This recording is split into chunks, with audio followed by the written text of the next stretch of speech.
Matt Judon, good morning. Hell of a day for you there, friend. That was a great performance. How you feeling this morning? I'm feeling all right, man. I'm feeling good. Just chilling on our way to work. So, Matt, we know in basketball, players can get in a zone where they feel like everything they put up there is going to go in. As a pass rusher, can you get into a zone where you feel like no matter who's in front of you, you're going to get to the quarterback? I think you just always kind of got to feel that way. You always got to feel like today's my day and I'm unstoppable. But it doesn't go that way all the time.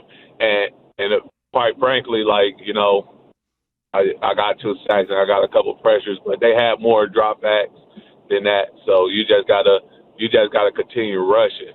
And one thing one of my coaches used to say is, if you're not rushing, you're stealing. And so we don't be wanting to steal. I know last week Jack Jones said it's disrespectful to throw an out route on him. Would you say it's disrespectful to try to single block you with a tight end? That's their scheme. But like I say, man, you respect the game and you respect every player in it. So if that's their scheme and they think they man can win, and I think our coaches think I can win in that situation. So it was one play he blocked me. I thought it was going to be like a tight end screen, so I kind of didn't rush. But the next play, I was like, if it's a screen, it's a screen.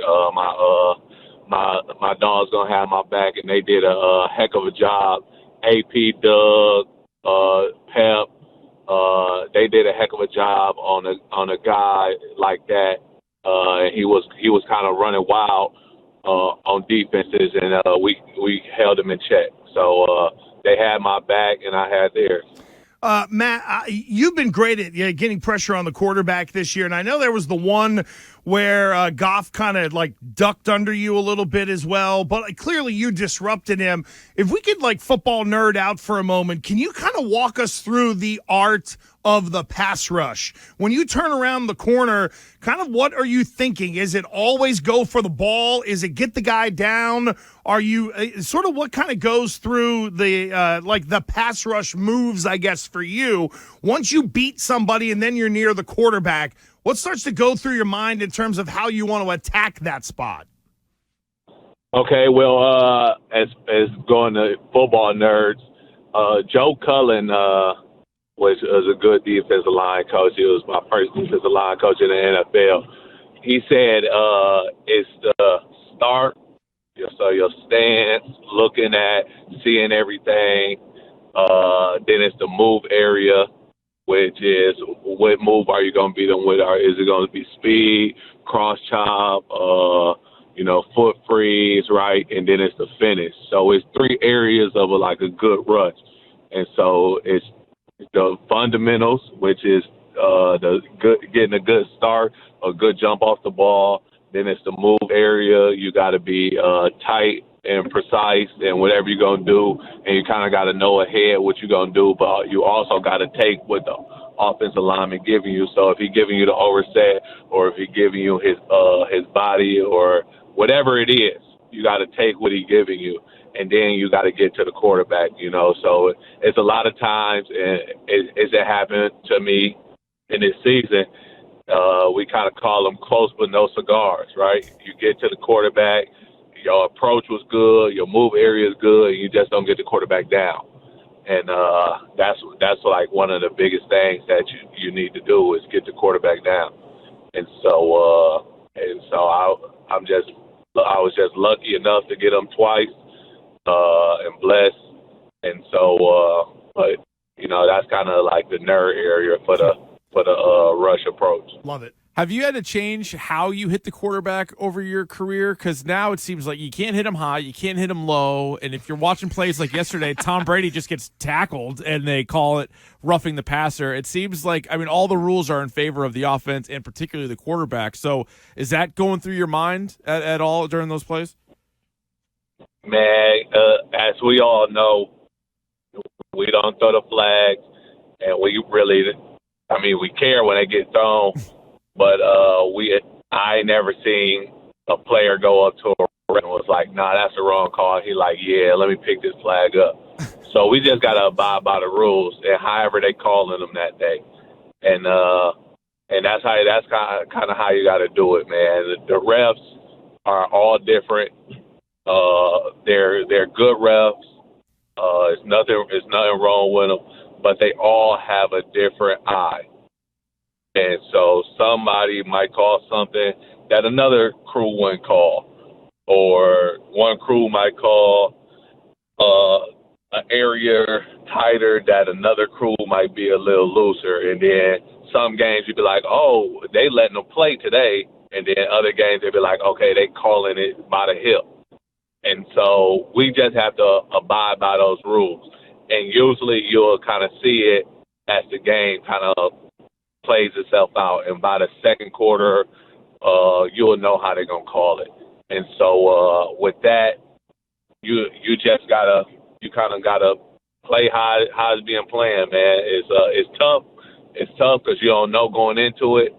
But once the game settles and the dust kind of start clearing up, you know how the ref's gonna call it or how that crew is gonna call it, and so that's how you have to play. Matt Judon with Gresh and Keefe here on a Patriots Monday here on WEEI. Of course, Matthew joins us on the Harbor One hotline. How important is the shutout? To us rubes on the outside, we think, yeah, that's got to be what the defense is kind of rooting for, going for. Does a shutout mean as much to you guys in the room as it does to all of us on the outside? I mean, it's nice to get a shutout, no points allowed. That's great, but man, that win means so much more than anything else. And however we need to get them, shoot, if we need to score, or we got to get a safety, if it's 2-0, or it's however we got to get them. Honestly, however we got to get the win. And so, as a defense, we're proud of that, but most importantly, we're more proud of how we played. And that's a good offense. I don't want anybody to think like, oh, that's not a good offense, or they not. That's a good offense. You've seen the numbers. You've seen the stats. Like, it's a good offense, and we just came to play, and we have to continue that trend, and we have to continue to play like that. I'm sure you've been on teams where teammates have gotten into fights, but have you ever seen anything like Draymond Green, Jordan Poole? I don't really got no comment for that, man. I don't have nothing to say about that. All right, my last question for you is, you went blue sleeves in warm-ups with the red jersey and freaked everybody out. Why are you playing with us like that, going with the blue hoodie, and then you come out with the red underneath? That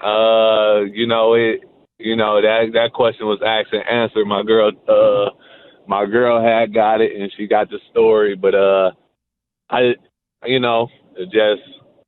me. I'm me. I ain't gonna let y'all know what I'm doing. Y'all accustomed to the red sleeves, and so that's what y'all got. And but honestly, regardless of what we play in or where we play, we got to come out with an attacking and aggressive mindset and attitude.